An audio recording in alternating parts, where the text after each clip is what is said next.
I can close my eyes and see it. He's taller than I thought, he's skinnier than I thought, that his beard is shorter and gray. That's his nose, that is bin Laden. He's not surrendering, he's a threat. I need to kill him. Robert O'Neill did not hesitate for a second when he stood before the man who had murdered thousands of Americans and started one of the most brutal wars of the 21st century. The Navy SEAL, armed with his assault rifle, which he pointed at the chest of the most wanted terrorist in history, had a millisecond to debate between following his orders or seeking another kind of greater justice, the kind that only imperfect heroes know. 10 years had passed since that fateful September 2001, when Osama bin Laden catapulted himself to infamy by perpetrating the bloodiest attack ever launched against the continental territory of the United States. A few days later, with the ruins of the world still warm, the American government placed him first on the list of the most wanted criminals and began a hunt that would include 2 wars. After a decade of uninterrupted pursuit, U.S. intelligence located bin Laden in a mansion in Abbottabad. A team of Navy SEAL special operators was deployed to capture the Al-Qaeda leader. But the terrorist did not feel the cold metal of the handcuffs on his hands, but his body was pierced by the hot lead of Robert O'Neill's bullets. Questioned for his actions, the Navy SEAL went down in history as both a hero and a trigger-happy man. Since that Arabian night, when bin Laden's body was thrown into the sea according to Muslim rites, Robert O'Neill has had to explain why he made the decision to execute the fugitive. This is his story.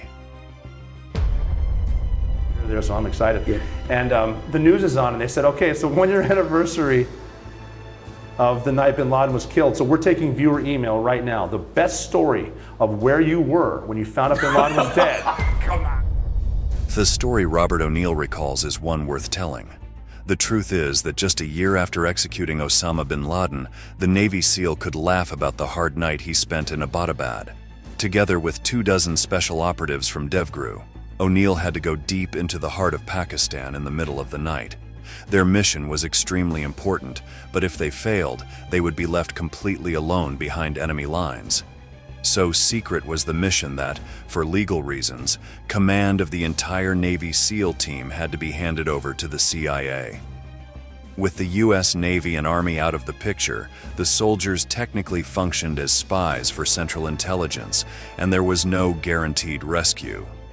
There was even the possibility that if they were detected, the Air Force would not be able to provide support, since by revealing unauthorized US military action on Pakistani territory, a new war in the Middle East could begin. With both fear and hope, they all signed the highly classified documents for a mission that could make them either heroes or martyrs in the war on terror.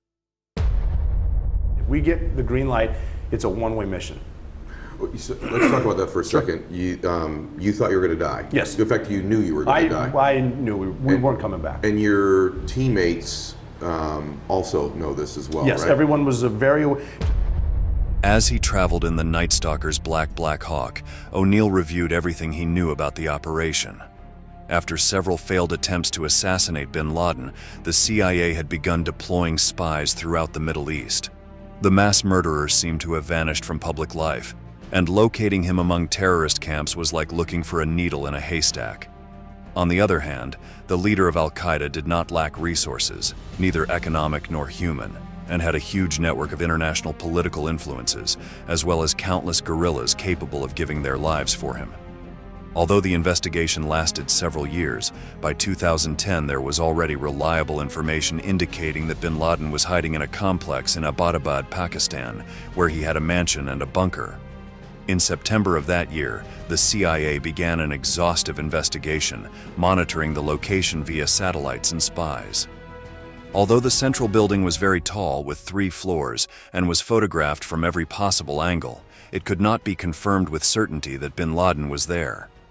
However, all roads seemed to lead to Abbottabad, and leaving aside the doubts, the Central Intelligence Agency decided to bet on the place. With a toss of a coin, the US military mechanisms were set in motion. The operation would be conducted by the CIA, since the armed forces could not act in Pakistani territory without this being taken as a hypothesis of conflict. To carry out the attack, it was decided to use a small team, 79 Spec Ops belonging to DevGRU, formerly known as Navy SEAL, Team 6, and special CIA teams along with a military dog called Cairo. The weapons were those corresponding to all the commandos, the HK-416 rifles as the main weapon, the Mark 48 machine guns for fire curtains, and the small MP7s for close combat.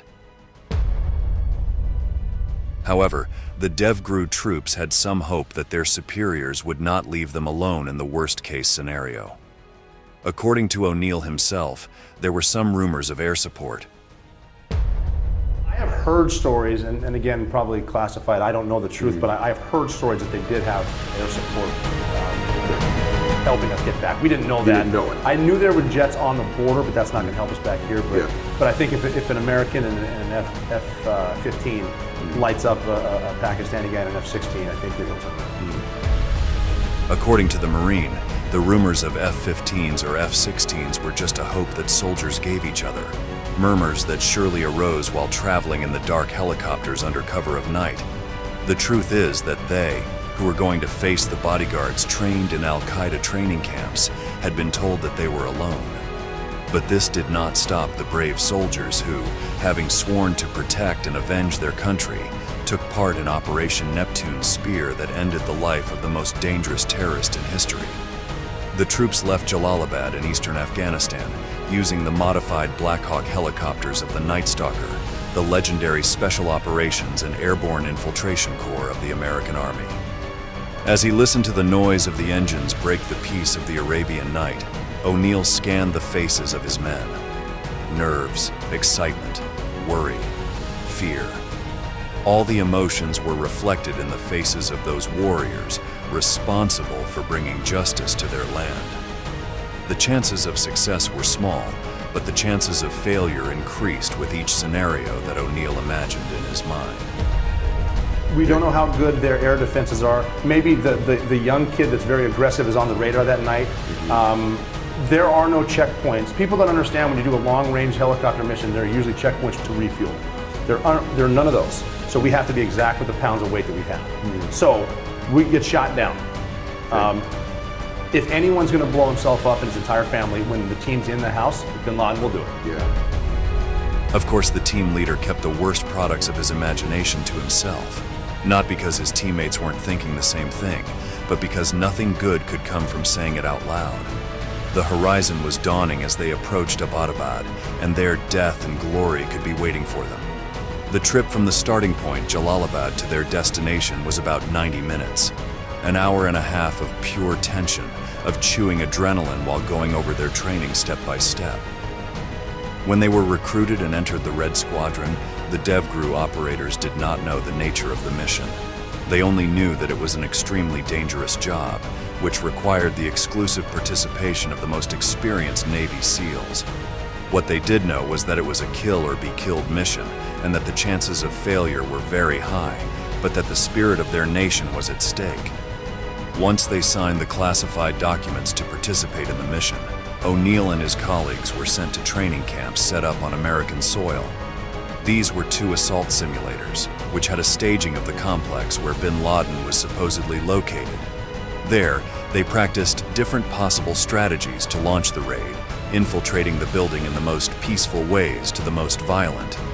In all cases, they had to work on situational awareness, that is, the ability to take into account everything that was happening in their surroundings. As they were fundamentalist guerrillas, each enemy movement could be treated as a suicide bomber, capable of sacrificing himself to save their leader. The first simulator was located in North Carolina, while the second practice complex was in Nevada, a strategic location since this geographical part of the United States coincides with the elevation of land, similar to that found in Abbottabad. In this way, they could train entry tactics at the same time as the deployment in the Black Hawks.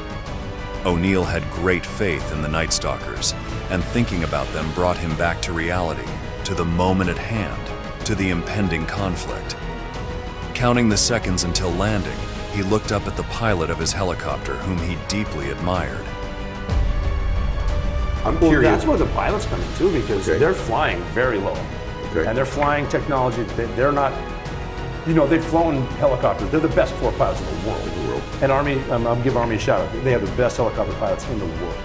That's what I love about the military too. The best Air Force in the world is the U.S. Air Force. The second best Air Force is the U.S. Navy. Lost for another second in his thoughts, O'Neill came out of his stupor when he felt the helicopter stop moving. It was time for action. The Navy SEALs prepared themselves and jumped to the ground using a rope. Once in the desert, they had to move quickly. They knew that somewhere nearby there were 2 Chinook helicopters to support their escape, but turning back was no longer an option. A few meters ahead, they could see the lights of the mansion where bin Laden, the man they had been looking for 10 years, was waiting. The commandos advanced under the moonlight like a pack of hungry wolves looking for their prey. However, the first problem presented itself. The second helicopter crashed its rear rotor into one of the walls of the complex, causing an accident that almost made it crash. But the Night Stalker pilot had a trick up his sleeve and lowered the nose of the Black Hawk to avoid a catastrophe. The helicopter rested against a wall and no one was seriously injured. The second, even bigger problem was that this alerted the entire mansion's security and destroyed any chance of sneaking in quietly. Navy SEALs began blowing open the doors of the building to force their way in. With bodyguards on alert, caution had to be doubled. Any misstep could mean death. DevGru moved quickly, splitting into teams of 2 operatives who began securing the complex from the ground floor to the upper floors. On their way, they encountered little resistance and noticed that inside the house there were mainly women and children. However, they had to continue the climb until they reached the top. O'Neill and a partner decided to move forward, knowing that anything could happen. And then we got to the second floor, and then there's a final stairwell going up. The point man stayed there staring. You know, he's gonna keep point, keep security, and other guys are gonna clear the second floor because you don't want to move past it, clear that. And then that's everyone in front of me, and I'm the last guy. I ended up what we call the 2-man. So the 1 man's there, I'm the 2-man, and that's when I put my hand on his shoulder because his job was to look forward, my job was to look behind us. Even though his entire body was telling him he was going to die, O'Neill squeezed his partner's shoulder. "We have to move on." After climbing the stairs, they pulled back the curtain that separated them from the 3rd floor. Inside the central room was a group of women. O'Neill's partner charged at the group, fearing they were suicide bombers.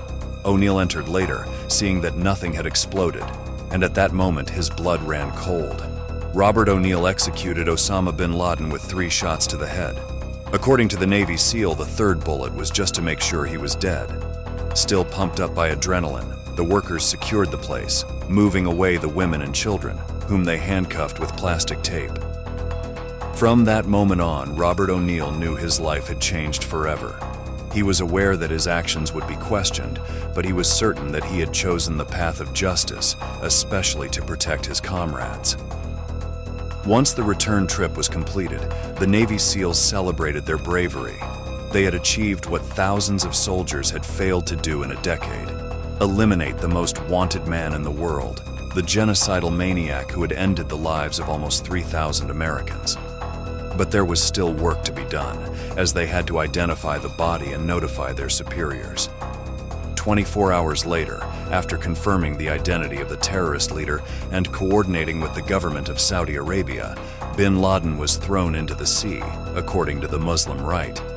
The pertinent rituals were performed, and the American forces assured that the decision was related to the fact that no country wanted to accept the remains of the former head of Al-Qaeda. Although Operation Neptune's Spear was known worldwide, O'Neill's identity was kept secret until the SEAL himself decided to tell his version of the events. He first did it anonymously with Esquire magazine in 2013, until after several interviews, his name was leaked in 2014. Since then, Robert O'Neill has revisited the death of the United States' greatest enemy, although some of his former colleagues have denied that he was really the killer of bin Laden. The American government has never confirmed or denied the story of the Navy SEAL, who has become very popular in his country, where he travels offering lectures and motivational talks. Although the years have passed, the story of the most important hunt of the 21st century continues to captivate the public, both those who consider O'Neill a hero and those who believe that he acted rashly in an act of revenge, unworthy of a true Marine.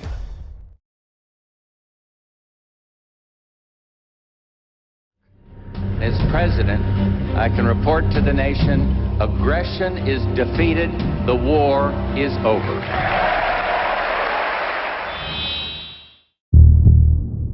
He was born into a peasant family and didn't even complete secondary school, but that didn't stop him from becoming one of the most well-known dictators in the Middle East and the world. This is Saddam Hussein, who rose to power in Iraq in 1979. His portrait adorned buildings across the country as a reminder of his unquestionable control, and anyone who dared to defy him faced a deadly fate. In addition to masterminding attacks on Iran and the invasion of Kuwait that sparked the Gulf War, he was accused of multiple crimes against humanity. This led Western powers to intervene decisively to put an end to this evil once and for all. Saddam Hussein and his sons must leave Iraq within 48 hours. Their refusal to do so will result in military conflict, commenced at a time of our choosing. One thing is certain, Saddam paid no heed to President Bush's warnings, and in 2003, he faced the ferocious hunt that culminated in Task Force 121's Operation Red Dawn. If you want to know all about this incredible U.S. intervention in Iraq to catch the most wanted target, then stay with us because we are going to dive into its fascinating story. We will start by learning a little more about the significant goal that gave life to the mission. Saddam Hussein was born in the small Iraqi village of Al-Auja on April 28, 1937. Tragedy marked his life from the beginning. Both his father and brother died from an illness while his mother was pregnant. Depressed and alone, she attempted abortion and suicide, though both attempts failed. She eventually gave birth to Saddam and remarried over time, though this was not positive for the boy who suffered abuse from his mother's new husband, who often hit him. This caused him to leave home at just 10 years old and travel to Baghdad. In the Iraqi capital, his efforts to study were futile, but that didn't stop him from joining the Ba'ath Party in 1950. This is a political party based on Arab nationalism, where they assert that all peoples with these roots should form a single nation with their historical and cultural heritage. This ideology led Hussein to be one of the individuals who, in 1959, conspired to assassinate the Iraqi Prime Minister, Abdul Karim Qasim. The plan failed, and Saddam fled through the desert to Egypt. 4 years later, he returned to his country but ended up in prison. He gained his freedom when the Ba'athists seized power in 1968, and there his ascent began. In just over a decade, he achieved his grand objective, officially assuming the presidency of Iraq in 1979. From that moment on, the dictator that the world remembers began to take shape. Revolutionary Saddam Hussein would never again relinquish power, and during his tyrannical regime, he ordered attacks on Iran, which resulted in a conflict between the two countries. The cost of maintaining that battle led to a resource shortage in Iraq. For that reason, the next step was to invade Kuwait to control its oil. What the mastermind of these operations did not anticipate was that this last action would bring significant consequences. The invasion triggered the Gulf War in the early 90s, a conflict where Iraqi forces were crushed by an international coalition led by the United States. Despite the harsh defeat, Hussein continued to accumulate points on a long list of crimes, including 250,000 deaths and disappearances. However, what once again caught the attention of the West was the suspicion that Iraq was developing weapons of mass destruction. Faced with this possibility, it was Washington that again decided to intervene, leading an alliance of different countries that landed in the Middle Eastern country with a clear objective: to overthrow Saddam and liberate the Iraqi people. Ante la obstrucción y la arrogancia de Saddam, el presidente Bush concluyó que el tiempo de negociaciones había terminado.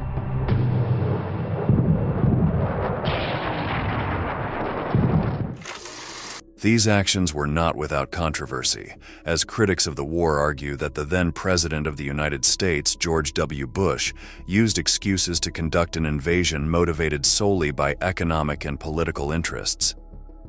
This is based on the fact that the supposed weapons of mass destruction were never found. Nevertheless, the invasion was carried out on March 20, 2003, and within 3 weeks, U.S. forces secured Baghdad. However, the dictator had managed to escape from the capital city, and the initial speed of the incursion turned into a lengthy 9-month process to locate him. American presence grew, and even without signs of the target, a group of Marines toppled a statue of Hussein in Firdos Square, which was later destroyed by Iraqi soldiers and civilians themselves, who joined in to symbolize the end of the dictator's rule. The power and influence of the president began to fade rapidly, but he still managed to evade enemy capture as time continued to pass. On the other side of the world, authorities in Washington knew it was necessary to root out this evil once and for all, and Bush made the absolute priority the search for Saddam, to eliminate any possible trace of leadership or resistance from those who still supported his regime. Thus, he became the most wanted man by the United States, but also the most difficult to find. Colonel James Hickey, leader of the operations in Iraq, recounted the arduous and unsuccessful efforts that were carried out. For 8 months, over 600 missions were conducted with the objective of hunting down the Iraqi leader. Intelligence reports provided approximately 300 possible locations where he could be hiding, but each raid ended in failure. For this reason, it was decided to create a special group dedicated specifically to this task. This is how personnel from Delta Force, the Navy SEAL Team 6, the Rangers, the Night Stalkers, and the CIA's Special Activities Division, among others, were assembled. The new elite command was named Task Force 121, and it was ready to accomplish what no one else had been able to achieve. Initially, U.S. forces had focused on pursuing high-value targets, including government leaders. Several successful captures were made, but Western allies struggled to get closer to Hussein. Now, with the president as the highest priority, it was decided to set aside members of the collapsed regime and focus on the dictator's personal connections. For this purpose, several tactical teams composed of interrogators, counterintelligence agents, and interpreters were deployed in the area where Hussein's family house was located. We've identified, 5 or so families that we thought early on were particularly important to the security of number one and their efforts to try to coordinate an armed resistance in our area. Daily interactions with local citizens generated a wealth of information, leading them to Basim Latif, a driver and close friend of Ibrahim al-Muslit, one of the few individuals Saddam trusted. Intensive work during the driver's interrogation yielded positive results, and luck seemed to change. Now the Allied forces had al-Muslit's location, and suddenly everything started happening very quickly. Early on the morning of December 13, 2003, the Alliance assaulted the provided location and captured the dictator's confidant. Everyone was certain he was the missing key to reaching Saddam. Ibrahim al-Muslit was immediately interrogated and eventually confessed that Hussein was hiding on a farm in Ad-Dar, south of Tikrit. It was the best lead they had found so far, and excitement gripped everyone. There was no time to lose, as any warning could allow the tyrant to escape again. For that reason, Operation Red Dawn was launched that same night. Nothing could go wrong, and no one knew what they might be facing, so Hickey recalls that they prepared with all the power at their disposal. About 600 soldiers, lots of tanks, Bradleys, aircraft, Humvees, howitzers in position ready to provide fire support. Task Force 121 was in charge of the mission, and a total of 600 soldiers were divided into 2 areas, marked as the likely hiding places of Hussein, codenamed Wolverine 1 and Wolverine 2. The commandos split up to clear and secure both zones, which they achieved without any problems or resistance of any kind. However, it seemed they would once again come up empty-handed. The search was in vain, and the target could not be located. With no success from a new operation, those in charge requested helicopters to extract personnel from the area. But just as all hope seemed lost, something unexpected happened. One of the soldiers kicked a piece of cover, exposing a spider hole. This is what a camouflage trench is called in military jargon, which can be used by a single person. In this case, it was occupied by a man with a beard and abundant hair, who immediately raised his hands and said, "I am Saddam Hussein, the president of Iraq, and I am willing to negotiate." Now, we can see some images of the place where the man accused of terrorism by the United States was hiding. And it's a hole just the size for one man.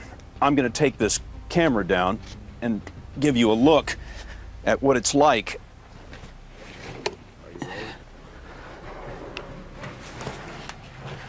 And this is it.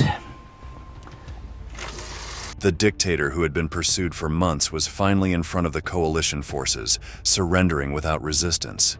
The news was quickly broadcast over radio using the code word jackpot, a reference to the Western Alliance hitting the jackpot. While one group transported him for a medical examination and identity confirmation tests, another team continued searching the area and found 2 AK-47 rifles, a pistol, $750,000 in American dollars, and a taxi that was at Hussein's disposal. Additionally, 2 other Iraqis who were attempting to hide in a similar manner were captured. On June 30, 2004, both Saddam, who was detained at the U.S. base Camp Cropper, and 11 other senior Ba'athist leaders were handed over to the interim government of Iraq to be tried for crimes against humanity. A few weeks later, the Iraqi Special Tribunal charged him with crimes committed against residents of Dujail in 1982, following a failed assassination attempt against him. The specific charges included the murder of 148 people, torture of women and children, and illegal arrest of 399 others. Finally, on November 5, 2006, he was found guilty and sentenced to death by hanging. This sentence was carried out on December 30th of the same year, despite his wish to be executed by a firing squad. Here we can see the images of this impressive moment. 30 de diciembre de 2006. A los 69 años, Saddam Hussein protagonizó el mismo destino brutal que les había dado a tantas de sus víctimas.